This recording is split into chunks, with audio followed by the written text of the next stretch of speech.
Mercredi 21 février de l'année 2024, mesdames et messieurs, merci de prendre le rendez-vous de la revue des titres de ce matin. Comme d'habitude, on démarre par la manchette du quotidien Maison. Pour soulager les peines des acteurs éducatifs de Banikwara, la mairie dote 23 écoles de 500 tables et bancs. Le maire de la commune de Banikwara, Biosarako Tamou, a procédé à la remise officielle de 500 tables et bancs à 3 écoles primaires publiques le mardi 20 février de l'année 2024. C'était dans l'enceinte de l'hôtel de ville de cette commune, avec à ses côtés le directeur des affaires administratives et financières de la mairie de Banikwara. Retrouvez l'intégralité de cette information à la page 2 du numéro de ce jour.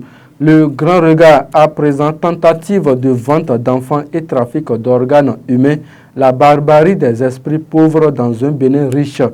Projet de révision de la Constitution, un grand jour pour Hassan Seibou, titre ce matin le journal de Edouard Adodé. Véridique info à présent, fête de Yopaka sous le parrainage du docteur Gilles Chabimouka, le petit mille et la tradition des Natemba célébrés à Ganikberu.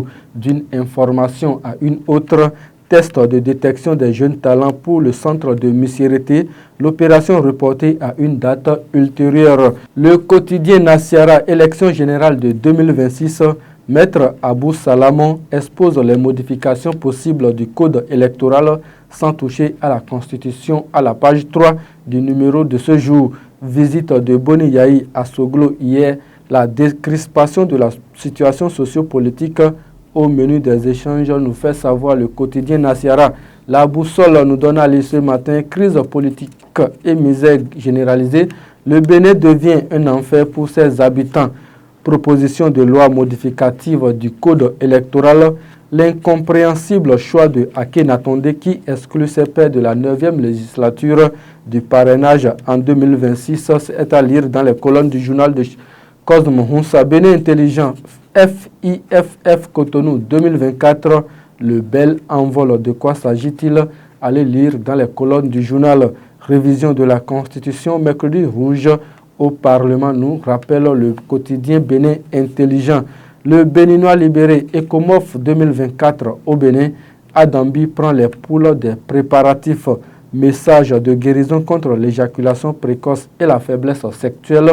Dagbo trouve le bon filon pour nous plumer de nos jetons. Matin libre, guerre de succession autour de Patrice Talon. Joseph Djogbenou aussi dans le casting s'interroge. Le journal de Sidikou Karim au développement industriel. La GDIZ abrite bientôt le plus grand parc textile éco-responsable du monde. Le matinal nous donne à lire ce matin cybercriminalité, trafic d'êtres et d'organes humains et faux visas, vague d'arrestation par la police, dynamisation des sports au Bénin, de nouvelles classes sportives bientôt ouvertes, nous apprend le journal de Charles Toko. La Nation, gestion des finances publiques 2023-2027, 182 milliards pour l'exécution du nouveau cadre de référence Cannes Côte d'Ivoire 2023, des enseignements et modèles inspirants pour le Bénin, peut-on lire à la page 8 et 9 du journal de service public.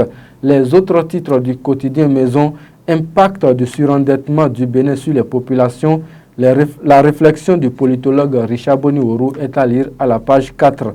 Suite à l'agression de plusieurs individus par un chien enragé à Niki, une opération d'abattage des chiens en divagation est lancée. Glodjigbe, des individus interpellés avec des organes humains, peut-on lire à la page 5 du numéro de ce mercredi 21 février de l'année 2024. Ce sera tout, mesdames et messieurs, pour la revue des titres de ce matin. Merci de nous avoir suivis. Kurt Zamba était à la réalisation. À très bientôt.